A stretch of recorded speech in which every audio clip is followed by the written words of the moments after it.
Hello and welcome to Radio NIGP. Thank you so much for joining us again today. Our topic for today is improving your effectiveness through improving, refreshing relationships and decision-making support. I know that was a mouthful, but as procurement professionals, maintaining effective relationships with our supplier community and stakeholders is critical to our ability to provide the products and services needed to support our agencies. Refreshing these relationships on a scheduled basis can be a key component to our overall service level delivery success. There are multiple ways to refresh your relationship with your suppliers. Recently, our agency scheduled meet and greets with our food suppliers.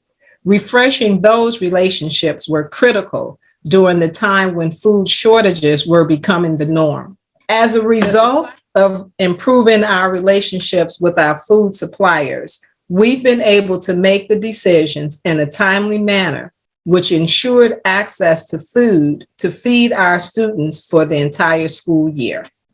This is only one example of ways to improve and refresh relationships. To hear more, stick around and listen to my friends during the rest of our show.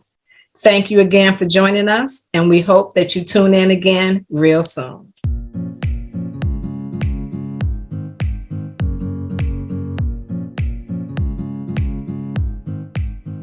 Hello, NIGP friends, and welcome to Hot Topics on Radio NIGP. I'm here with Don Buffum and Kevin Yen, and this month we're talking about relationships, and especially internal to the organization. Don, what are your thoughts on that? Well, I mean, it's kind of obvious. Relationships are good. We all have them. We need them. In our profession, I think you've got to have a good relationship with your finance department, your legal department, your end users, clearly your vendors. But I think we're going to talk about that next month. And, you know, how do you build those relationships? By having knowledge and talking to people, open communication.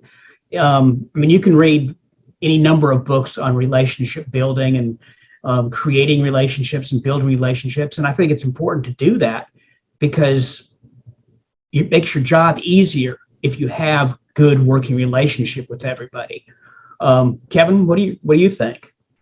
So whenever I think about relationships, which is kind of silly, I'm thinking about the bell curve.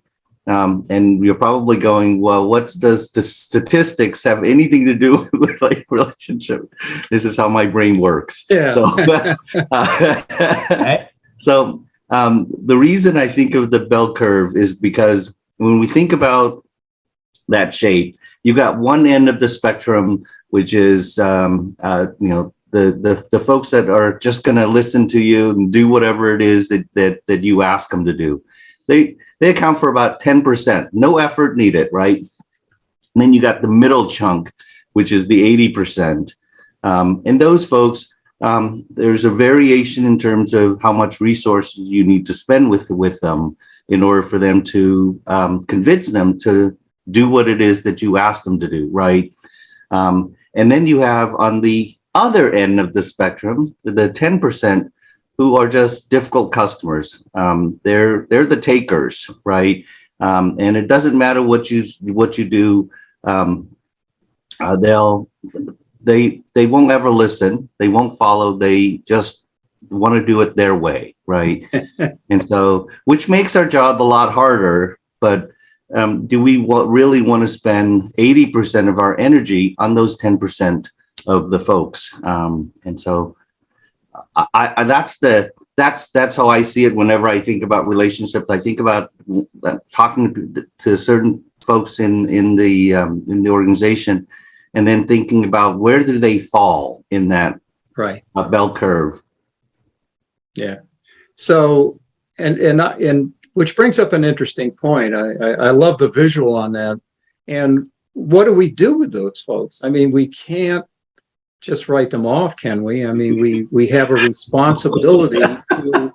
We like to do it, but I don't think that's a good idea. We're sort of tempted sometimes, but we have a responsibility to serve everyone in the agency. So what are some of the things you think we can do? Don, you got any thoughts on how do we sort of work with these folks? Well, there are difficult customers. Is that what we want to call them? Yeah. That we've all dealt with them. And so how do you bridge that gap? Well, I think open communication, more communication. We did a study for a county or city one time, and we talked to them about that when we went out and talked to the departments, it's like they didn't know anybody in the procurement office. And it was just this office up on a hill that caused them to basically said no to everything they wanted to do. Yeah. So what we recommended is have a liaison, have somebody go out and talk to, from the purchasing office, go out and talk to the department on a regular basis. I found that to be real powerful here at the university is if I reach out to a department and ask them, okay, I understand you've got a project coming up. Can you tell me about it? Let me come walk around with you and you can show me the equipment that you're going to be needing or what you're doing. That tends to create a better situation where I'm no longer that, the big stop sign on the hill, but I'm more of a directional sign to help them get where they want to go. Oh, that's a good one. A partner in the navigation process here. Yep. Yeah. I also think and that kind of leads into showing interest is another way. Asking questions periodically. Perhaps scheduling regular meetings. Kevin, you had talked about that in an earlier discussion about having periodic meetings on a regular basis and asking questions. And I think at some point we almost have to be a little bit of mind readers with these folks and anticipate what their next needs or I don't want to say move so much as their next need, maybe looking at their budget or doing a little bit of asking around or, maybe there's a big picture person in the organization that has a feel for a particular department that you think is a bit of a problem child. So those are some of the things I think we could do as well.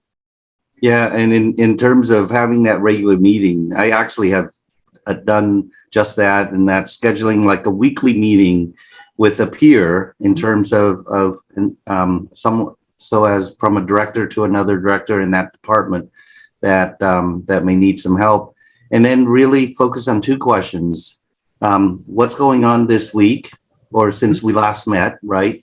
What issues have popped up, and then what are we looking at going into the next week? Right. So we are anticipating what potential issues that could happen.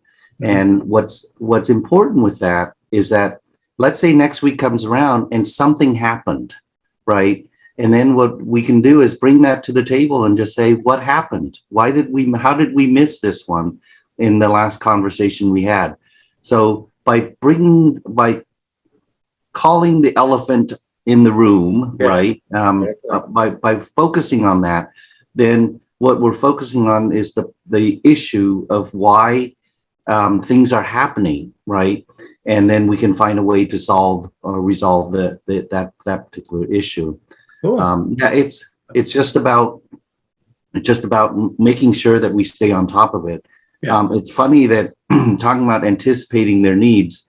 I had this at the City of Vancouver when I was there, and one particular facilities they're always doing stuff and then throwing that at you as a sole source. So we anticipated what their needs might be. And then so the next time when they asked for a sole source, we said, you know what? We got a contract just established for that. Right. And so let me direct you to the list of suppliers that could actually do this for us. So establishing those on-call contracts because we know that they're going to have a need for those kinds of for these folks. Might as well get them on board and then have them ready so that the customers have access to them when that need arises. And so they were surprised the first time that we did it, and it was like, oh, what? You figured it out. How about you, Don? Any closing thoughts? Yeah, I was just going to say, first of all, I was going to ask Kevin, I know you didn't move them to the top 10% in that Yeah. bell curve, but are you moving them a little bit beyond the bottom 10? I don't think you can ever move them because they're the 10% for a reason, right? Yeah. And so You have to deal you can't with them. move them. You can't change their mind. You can't. It's rare that you would be able to do anything with them other than maintaining and managing them, And in terms of we have managing to their do that. expectation, managing their needs, right? And so, That's and great. if we can do that, I think we're making great progress with those 10%er. And that would be my closing thoughts on it. Although, we all want that like perfection. Yeah, Reality it's not going to says happen. there's always going to be that situation, and it's just up to us to all deal with it. Okay. And quite honestly, through NIGP and our peers, we have resources for how do you deal with this situation, and it helps regularly. But it would be great. I hope we've given you, I hope we've given you some suggestions out there in NIGP land. So thanks for joining us today, and look forward to seeing you next month with another hot topic On radio NIGP. Yeah. Bye. Bye.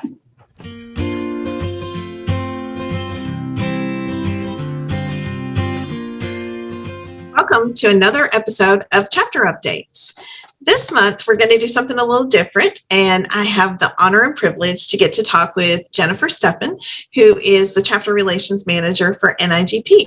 Jennifer, thanks for being here with us today. Thanks for having me. I'm excited to be here. Good. So we want to talk a little about relationships from a chapter standpoint. And I know you deal with this all the time with, all the inner workings of the chapters and that connection with NIGP. So we would love to hear more about that. First, though, I want to know, how did you become the Chapter Relations Manager? And can you explain what it is you do? Sure. So it's kind of funny because I feel like I became into chapter relations, just like many people come into procurement. I kind of fell into it. It's not what I went to school for. I have a degree in social work and psychology. So at some point I felt that I needed to get a job, and I knew somebody who worked for a nonprofit and started out in customer service.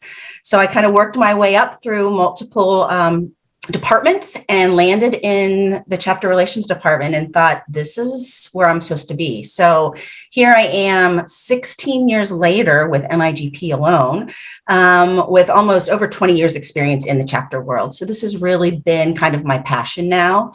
And my role really is to be that go-to staff person for chapters, to help build them up, to provide resources for them, and to ensure that they, as leaders, their chapters themselves, are serving the procurement profession and their membership locally. So myself, amongst many staff and our CA programs and people like you, Penny, really are there to support and grow our chapter network. Great. So how do you do that? And how do you build those relationships? And how do the chapter ambassadors feed into that as well? Well, I think there's a couple main things that NIGP and especially the ambassadors do. And I think first, I want to talk about Chapter Academy. It's something that we didn't have here at NIGP when I started. And I think it's made a profound effect on our chapter leaders. I think we're going into our 7th or 8th year of this. And this is a place where we bring our chapter leaders together to network, to learn, to gather all of this information from other leaders on what they're doing in their chapters, and to take that back and to try new things or to advance their programs. And that is a time where you really get kind of in the dirt with things. And it's nice to know that you're not alone and you're in a room of 100 people that do the same thing that you do. And what's exciting to see about Academy is that I can remember our first one, and I still see those leaders now come off of their roles of chapter leaders, but now have become friends, our go-tos for work questions as well. So it really has built a network through Academy. And while we've only been virtual for the last 2 years, we're very excited to get back in person because I think it's one of those programs that works really well in person.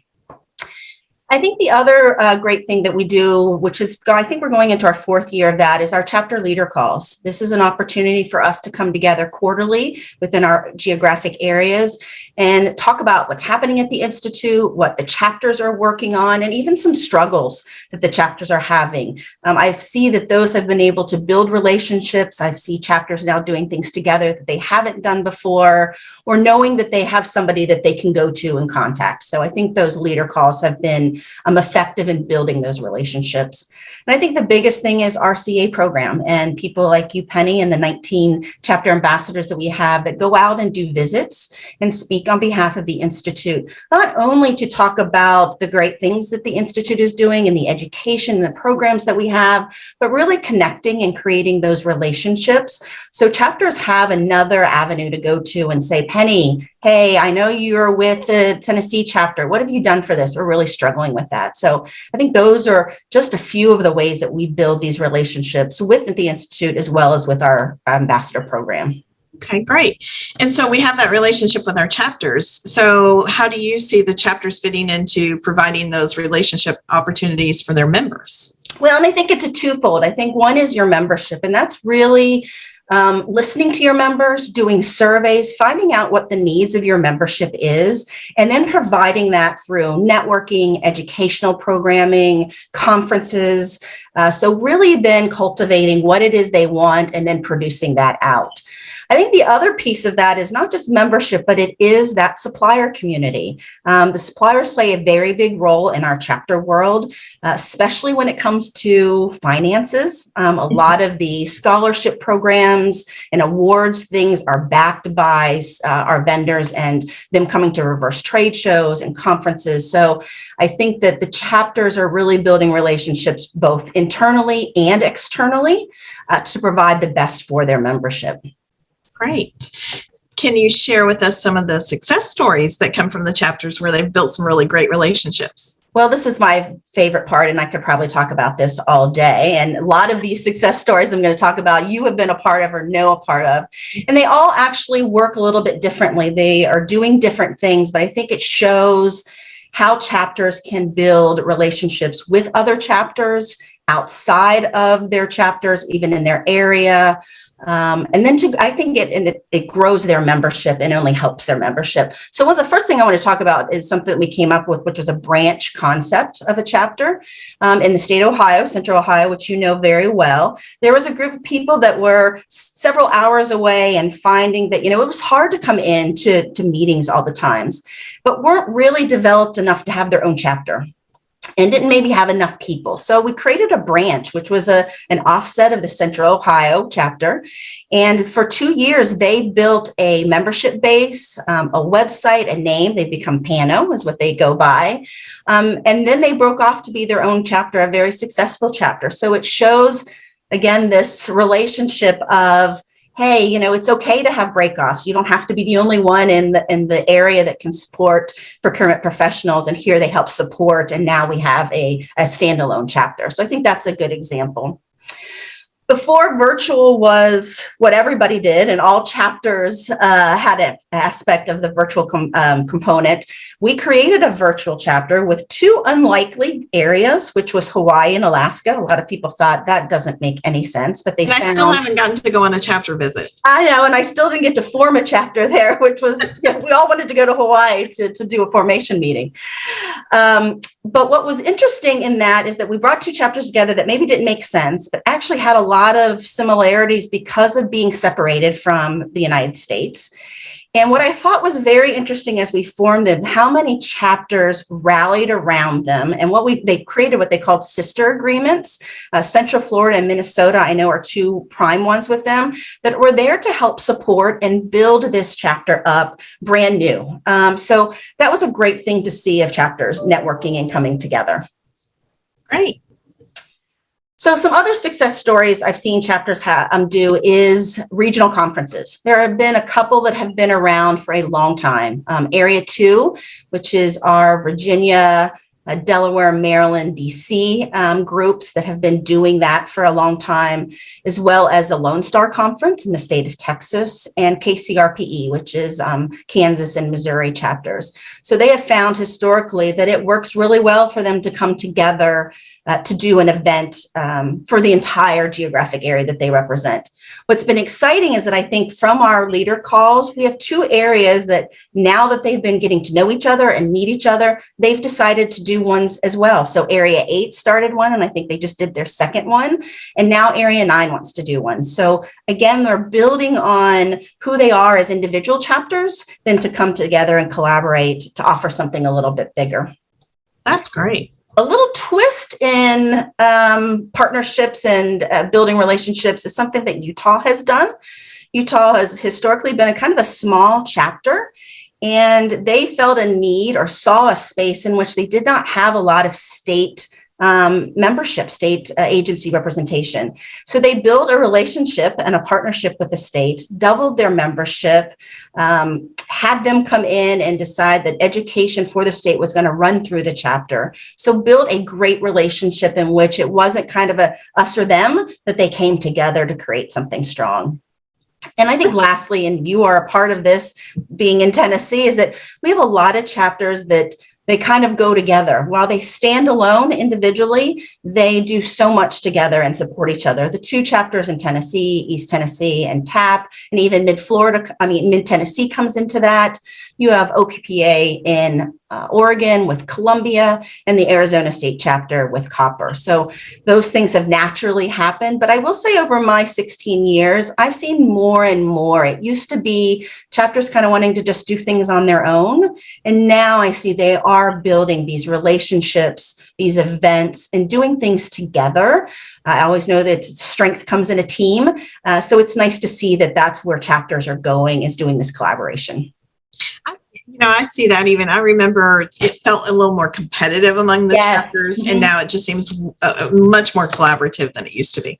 And I've always said, and I've said since the beginning, that there is nothing wrong from copying from another chapter. If somebody does something well, don't reinvent the wheel. Do that, talk to them, build how it happened, how you can enhance it in your area or collaborate together. So it's nice that that has become a natural aspect of our chapters instead of this us and them, or it's, we can't be together with the two chapters in the same state type of thing. Right.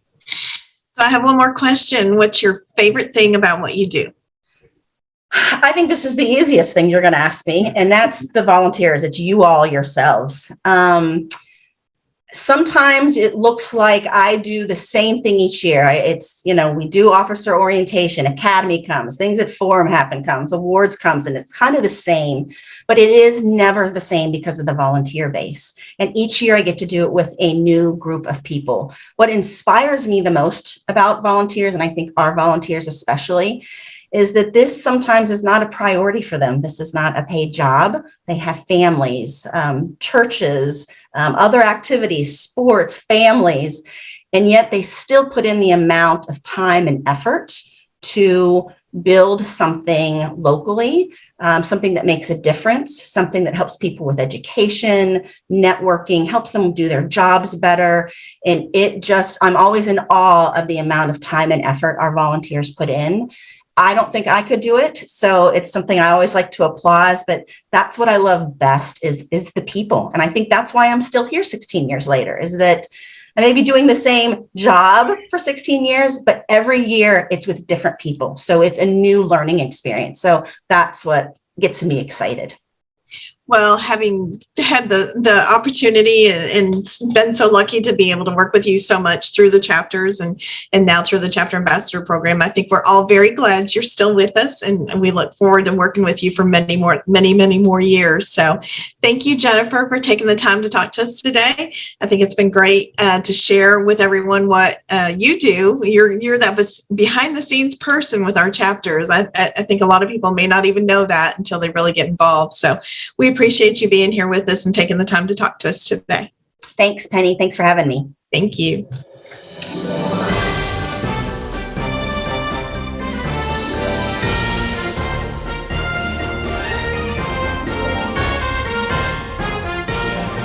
Hello, listeners of Radio NIGP. Welcome to this month's edition and Legally Speaking.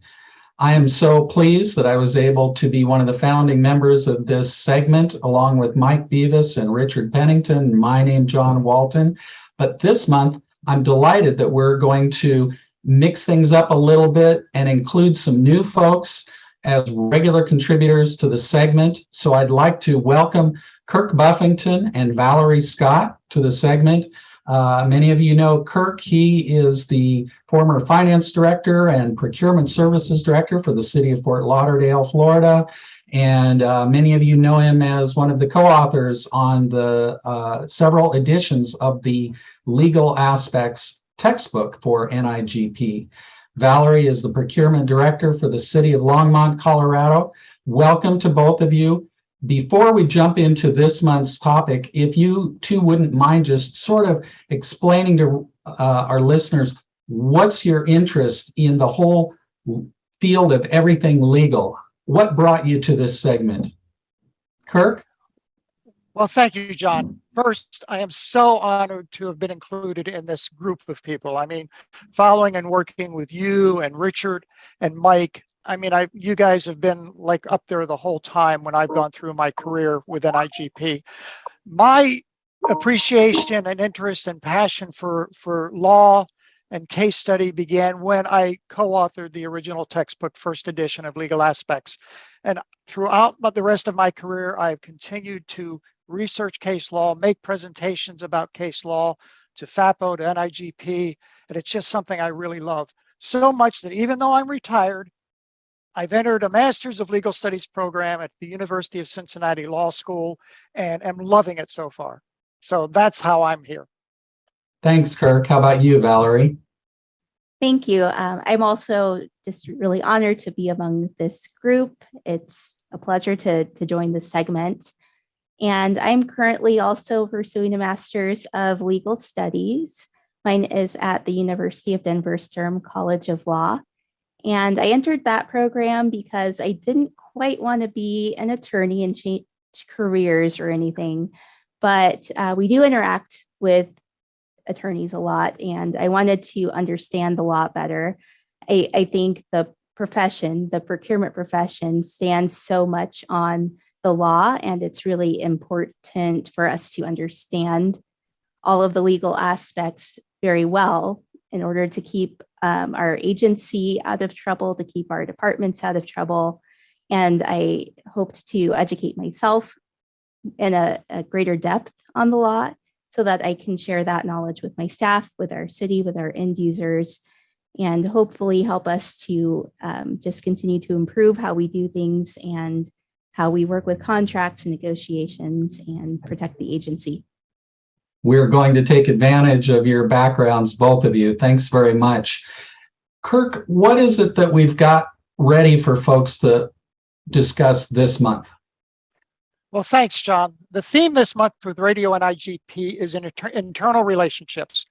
We believe that one of the most important internal relationships that you can have is with your legal counsel. So one of my pieces of advice to a new person coming into that position is approach them before you have to. Get to know them, have a cup of coffee with them, understand what their background is and where they are coming from. You don't want to have to go to legal for the first time when you have a problem. So get to know them, let them get to know you so they have an appreciation of what your background is and that you come to them understanding contracts and understanding procurement. Valerie? Yes, I would add that the attorney or the counsel represents the agency. They don't necessarily represent the procurement department. They don't represent individuals. And so it's important to understand part of where they're coming from is based in standards and rules of conduct in the profession that they must uphold. And they are beholden to do the best thing for the agency. And so the more that we can understand that and understand that they have a job to do, just like we have a job to do, and we're both working towards the common goal of doing the best thing for the agency, I think it opens the gates to have a better relationship. Back to you, Kirk. Thank you, Valerie. Great point. I think the third point that we both would like to make is you need to understand that legal counsel is generally there to advise. They will give you options. They will give you what will happen in certain scenarios. Well, if you do this, this is what I could see happening. But if you do this, this is what may happen. Generally, they are not going to give you a yes or no answer. However, you need to be prepared for the time when they do and have your options already in the back of your mind, depending on whether you get that yes or you get that no. So again, legal counsel relationship is critically important to the success of procurement and the credibility of procurement. So with that, Valerie and I and John and Mike and Richard are all really happy to be here. And we will see you next month on Radio NIGP.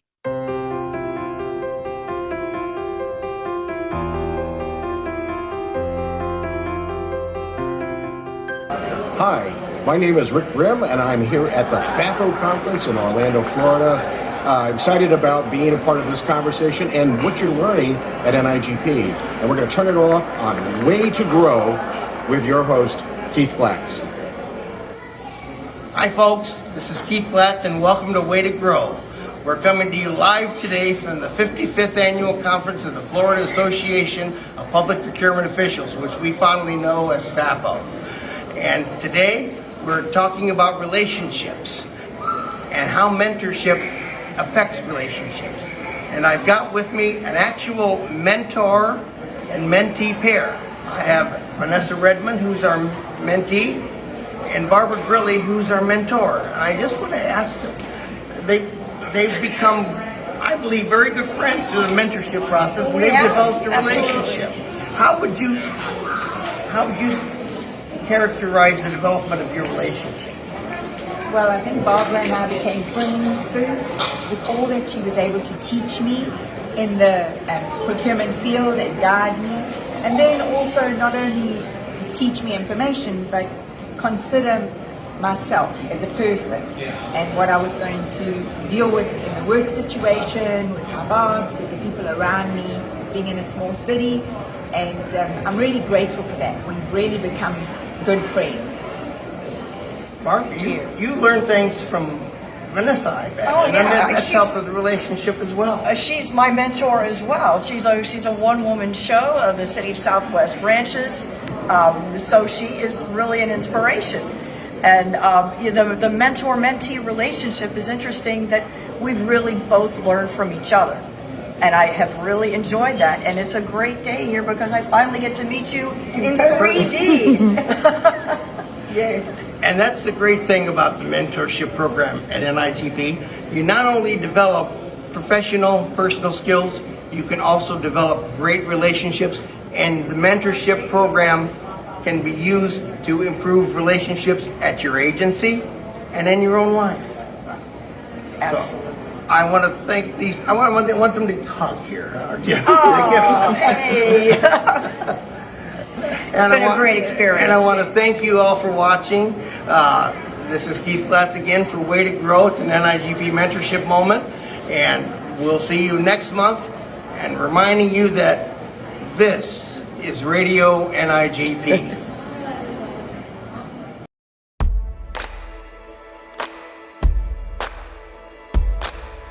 Hello there, friends out in NIGP land. This is David Nash coming to you with another interview for Radio NIGP. And this time we're interviewing Ray Burnett, who is a former longtime board member with NIGP, with the Institute.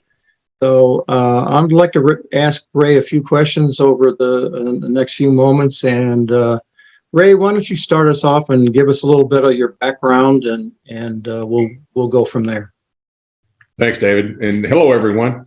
It's nice visiting with you on the screen because it's like talking to an old friend. Because we've known each other for several years, and we served together quite a bit. But talking about my background, I'm a PE teacher, but I never practiced. My degree is in health and physical education. oddly enough, I thought I needed to make a living, so I went to work for the government. Go figure that. My first job really to government was back in 1976. I went to work for the City of North Little Rock Electric Utility. And I worked as the purchasing manager and warehouse manager for electric utility. I learned purchasing and warehousing by working with my dad's company. My dad was a project manager for one of the world's largest construction companies, and I had all kind of different jobs working for him. And my last one I had was in the purchasing and warehousing section. So when I got back to North Little Rock, which is my hometown, I was born in Little Rock, but my family was raised in North Little Rock, and I lived there when I was a kid. Saw an ad in the paper, it said North Little Rock Electric Utility looking for a purchasing manager. I didn't know this at the time, but I sent him my resume, and I walked in, and there was a fellow named Mr. Hugh Toland, and seriously, as what's the guy on WKRP say? As God is my witness. But I walked in, and the first thing out of his mouth was, "Whose boy are you?" And I said, "Well, Ray's my daddy." He said, "You don't remember me, do you?" And I went, "No, sir." He said, "I was born and raised with your daddy. We live next door to each other." And I went, Goodness. "Really?" I know, and I finally made the connection. And the next word out of his mouth is, "Can you start Monday?" Oh my goodness. Not a single interview question. Huh? Not a single interview question. So that's kind of how I got in this business, through a family connect. And in 77, I guess you could do that nowadays. I don't believe we could get by with that. Right. And I worked there for 2 years. They had an administration change in the city, and I got a call from the mayor's office, says, "I want you to come down and see me." So this is a strong Southern mayor. This is 1978 in the South, strong Southern mayor. So I'm thinking to myself, "Oh, that's it. I got to call Diane now and tell her I got to find a new job, So I get down to City Hall, and again, I walk in the door and say, "You Ray's boy?" And I went, "Yes, sir, I am." He said, "Well, from now on, you work for me." And that's one of the things you do. But being certified led me to a great number of opportunities within the organization. And I was fortunate to work with mayors and city managers who gave me the opportunity to travel and become a part of NIGP. Right. Serve on the finance committee for a year, serve on the forum committee for several years, had the opportunity to get elected to the board. In fact, I was one of the first guys that ever had a national election for a board member, because there were two of us who were vying for the board at that time. And we actually had a national election, which was, unheard of there. Yeah. Mr. Spitzer, Jack Spitzer, and I were the two up for it. And fortunately I won. And, but Jack and I still remain good friends today. Yeah. But I was able to get on the board, and the board at that time was going through a lot of transitions. We were getting away from God, I hate to say it because I am one now, getting away from the old school CEOs and looking for a more progressive, right, younger person to come in with a little more dynamic. And I was out in Florida at a board meeting, and we had interviewed some board candidates, and it just didn't feel right. They were just, we had a guy who was from the National Meat Packing Board and another guy from the National Paper Board or something like that. And they've run organizations, but it just didn't feel like a good fit for NIGP. And actually, we're sitting at poolside one evening. Connie Henson, Rick Berry, and I were sitting there, and we're just talking about, this. It's been a good process, but it just, we just don't feel like we have the right candidate. Right. And Rick Grimm was on the board at the time. And Rick was a leader. I mean, he was one of the big leaders on the board. And he was out in Denver, a large school district. He knows purchasing inside and out. He's a good dynamic person. He's got a lot of good ideas. And it was like, well, why don't we need to talk to Rick Grimm about this. Yeah. So we pulled Rick to the side and we talked to him a little bit. And he said, well, I need to check with my family. You know, that it'd be, you know, he was honored that we would even think of him, you know, coming on as a chief operating officer. But he wanted to check with his family and be sure that they were okay. If he was successful in getting through the interview process, you know, would they be willing to move to DC? But he interviewed real well. Oh, yeah. Just like there was a fit there. Yeah. A really needed fit. Yeah. And since then, this organization has just, I mean, it's been going guns. Oh, it's incredible. Rick's been there 20 years, maybe. I don't know. 1997, 97. It's been a while. 96, because he actually interviewed for Kirk's job at the city of Fort Lauderdale. He was the number one candidate, and Kirk was number two. And I guess we didn't know all this was in the works at the time. And that's his hometown, isn't it? Well, he's from Miami. He went to the University of Miami. He's a founding member of the Miami chapter, and he's also been a FAPO member, which is our state association.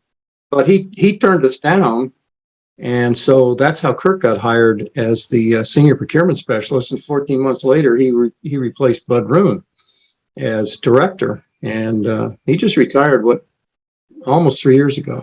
Good choice. Good choice. And he's on Radio NIGP now with us, so he's come along. It's funny. It's interesting to hear the background on how you guys came to choose Rick Grimm. That's interesting.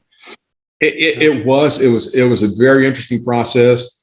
It was just a real. It felt good that was the right feeling.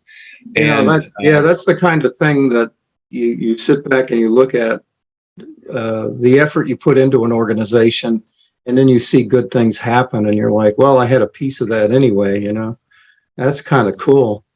Well, you know, I wouldn't say we had a very little piece, because after that, it's Rick and his staff. Yeah. And the people that he had, Kerry Ron, I mean, absolutely wonderful. Yeah. Right.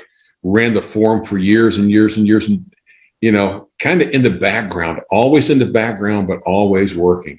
Yeah. And Kitty, that worked with her, just, my goodness, great people. Yeah. So how long did you serve on the board? Oh my goodness. I think I was there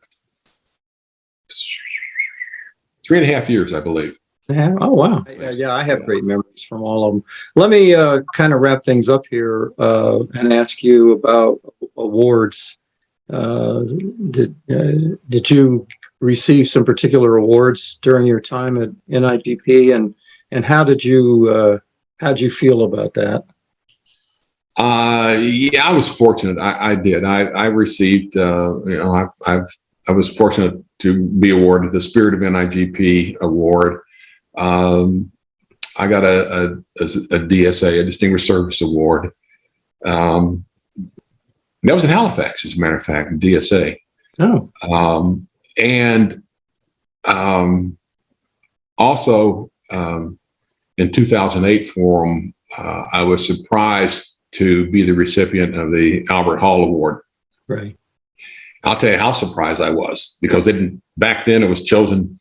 The award was given by your peers, and nobody really knew. Yeah, and they had an award on you. Yeah, they had an award luncheon, you know. So I didn't think anything about it, and all my friends saying, "Are you going to the award luncheon?" I said, "No, I had already arranged this. I'm going to be help doing the registration booth. Yeah, I'm not going to the awards luncheon. I'm going to be in the booth. No, you need to go to the awards luncheon." Yeah, they knew something that I didn't know. Yeah. So I got a golf shirt on, a pair of shorts, tennis shoes, and Christine Reardon, and I think it was Chris Reardon, and Teresa Deaton. I mentioned her before, and they came and got me and says, "Come on, come and sit with us for lunch. We want you to sit with us at lunchtime." I said, "Well, I wasn't going, but okay, if I'm going to eat, but I've got to get back." So they started doing the awards, and they said, "No, stay here. It won't take but a few minutes." Yeah. And so finally, Steve Gordon is reading. They read a little blurb about the recipient. Right. And I'm sitting there with a glass of iced tea and I'm listening to all this, and pretty soon I'm thinking, this sounds too familiar. Yeah. And then I think, holy moly. I didn't say moly. They're talking about me. Yeah, exactly. And then they call my name around here, and it was like, come on up. So I'm walking up on stage to get the Albert Hall Award. And again, polo shirt, shorts, sneakers. And Lou Spangler would be appalled.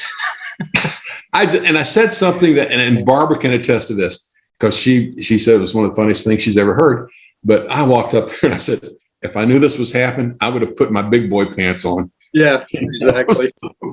I think I was there for that, actually. 2008. Yeah, I believe it. Where was the forum in 2008? Was that Charlotte? Yes, Charlotte. Yeah, I was there. Yeah, I was there for that. Yeah, I probably thought, look at this guy. He's got shorts on. Thank you, David. Yeah. Or my friend Ron Watkins says, down to the ground pants. Yeah, that's exactly right. Yeah, down to the ground. But then you get the interview after, and that's when it hit me. Yeah. To be thought of in a group that includes, all the I can't name all the greats from the past. Yeah. It was absolutely amazing when you say, okay, you're putting me in the same bracket as the people that I looked up to when I was coming into the profession. Exactly. Then I was fortunate to be there, and I believe Rick Berry said it best one time when he says, it's like getting into the Hall of Fame. Oh, really? Yeah. You're there. I mean, what else is there? And you were doing something you enjoyed anyway. It's the award that you don't try to win, because you can't try to win it. Yeah, you can't. You can't. It's for a body of work. Yeah. It's for a lifelong body of work that is recognized by the entire organization. And very fortunate, very humbled by that, as a matter of fact. Yeah, that's pretty cool. It was. It actually was. And, to get the pin, be able to walk around and have the, CPPO, FNIGP, designation on there. In fact, I was at another forum, and when they brought all the Albert Hall winners up on stage, and they do that and introduce everybody. And I make a point to try to set at tables with some of the newcomers, be able to talk to them and all this. Right. So it was funny. So I get back to my table. This one young lady, I believe she was maybe from Atlanta. She looks at me and says, I didn't know you were somebody. Well, I'm really a nobody, but it's one of those things that it's all I can say is it's humbling, and it's a great honor, and I really, really appreciate that. That's pretty cool. Go ahead. No, I was going to say, you got any closing remarks you want to make? Anything you haven't thought of that you might want to touch on before we close out here? Just a couple of things, and I talked about earlier the younger folks that are in the profession now. They're so bright, and they've got so much information right at their fingertips. But there's also a wealth of opportunity to become involved. Yeah, it's not just doing a job; it's actually learning the profession, right, and being a practitioner. The young folks, like I said, they're so bright. They've got so much information. And in some cases, you mentioned it earlier, you can tell who the leaders are because they're enthused and they want to work. And I urge everybody to get involved at the local level. Start out the local chapter, work with your chapter, move on to the national level. If you're willing to put your time in and devote yourself to the profession, you can move right on up the ladder. It's limitless possibilities of being involved in the organization. I was very, very fortunate to go through that transition. Mine does too. Well, I really appreciate you spending time with us today and talking about some of the good old days, and they're still here. The good old days are still here. They are. But on behalf of Radio NIGP, I certainly want to thank you for your contribution to the Institute. And I think you've articulated a lot of things that folks out there in our audience can pick up on and hopefully do something with. Well, thank you, David. I appreciate the kind words. And like my old daddy used to say, work, but you got to have a little bit of fun every day. That you do. Okay. Thanks, David. All right. Take care, folks. See you later. We'll see you at the forum. All right. All right. Take care.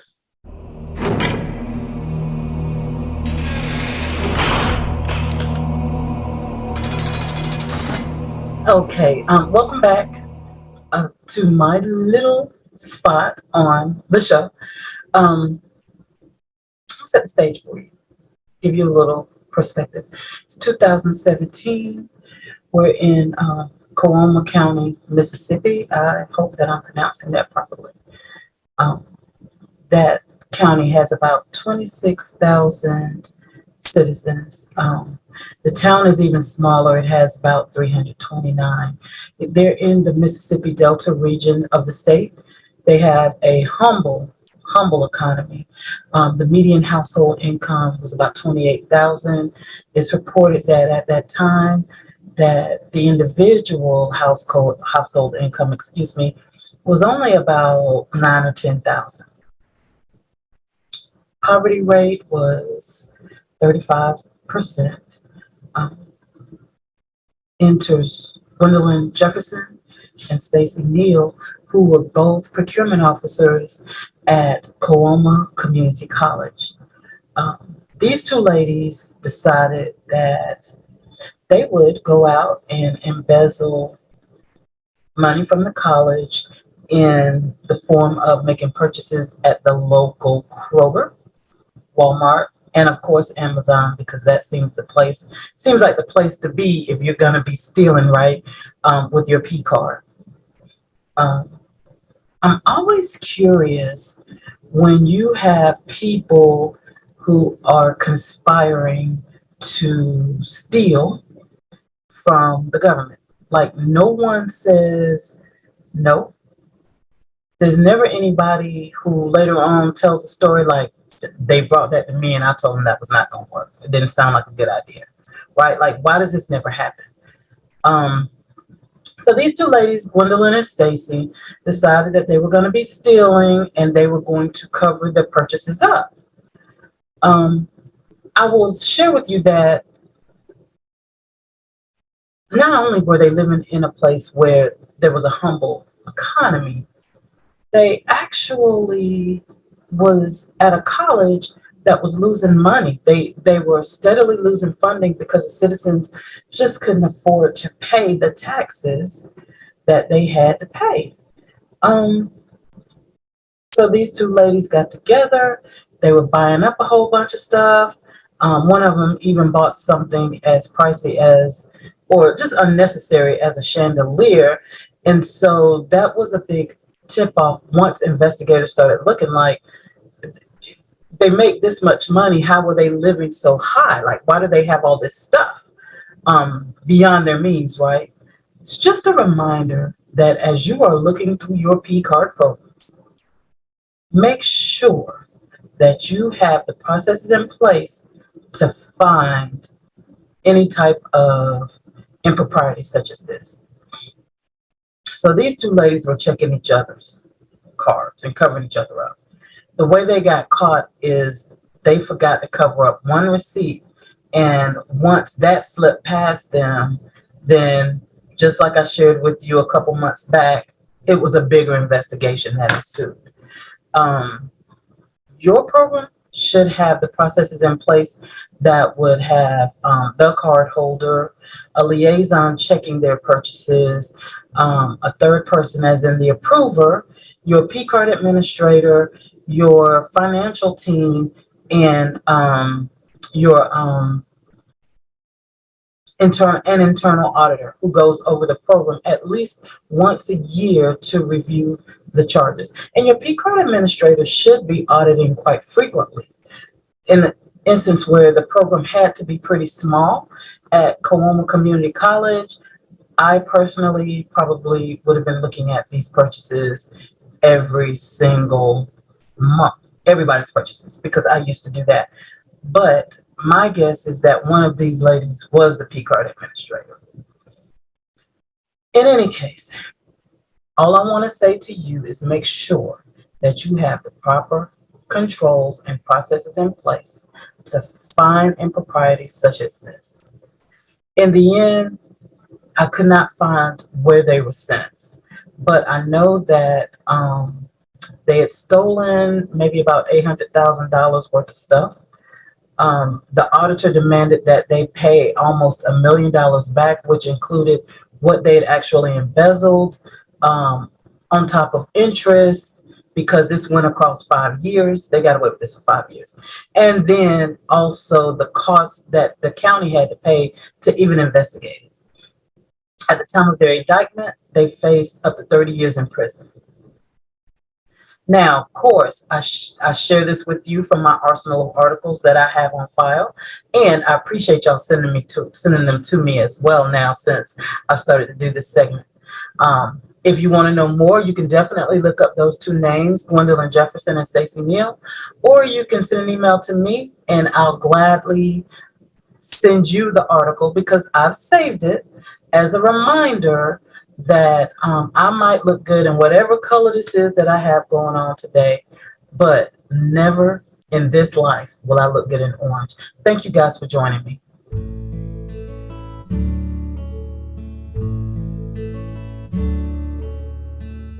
Hi, friends. We have heard a lot about the importance of building relationships with our stakeholders to include our end users and our suppliers throughout this broadcast. As a procurement professional, we cannot know everything there is to know about everything, no matter how hard we may try, and no matter how many people think we should, bless their hearts. Truth is, the older I get, the more I realize how much I truly do not know. Things are changing each and every day. That being said, it's even more critical to recognize the importance of networking. Networking is a great way to build relationships. What better way to fill those knowledge gaps than to connect with others that have the missing piece of the puzzle that you're looking for? I always say I have great peace in knowing I don't have to know everything. I just have to know someone that knows the information I'm looking for. When I've made those connections and built those relationships, it's so much easier to reach out and have those effective conversations that I need to have. Let's be honest, very rarely does someone have a truly original idea. Someone, somewhere, has tried it before. Now, my job and your mission, should you choose to accept it, is to find those people and try to learn from their experience and try to avoid repeating mistakes that could have potentially been avoidable to begin with. Once I've done this, my network has grown, my skills and my knowledge have improved, and I've potentially built a new relationship that could result in countless unexpected blessings and benefits. Want to know what could be even better than that? Then I have the opportunity to return that favor for someone else at some point. So how much better of a world could it be if we invested just a few extra minutes a day being intentional about building our relationships? I dare you to try it. Until next time, friends, keep networking, strengthen your existing relationships, and go and cultivate you some new ones.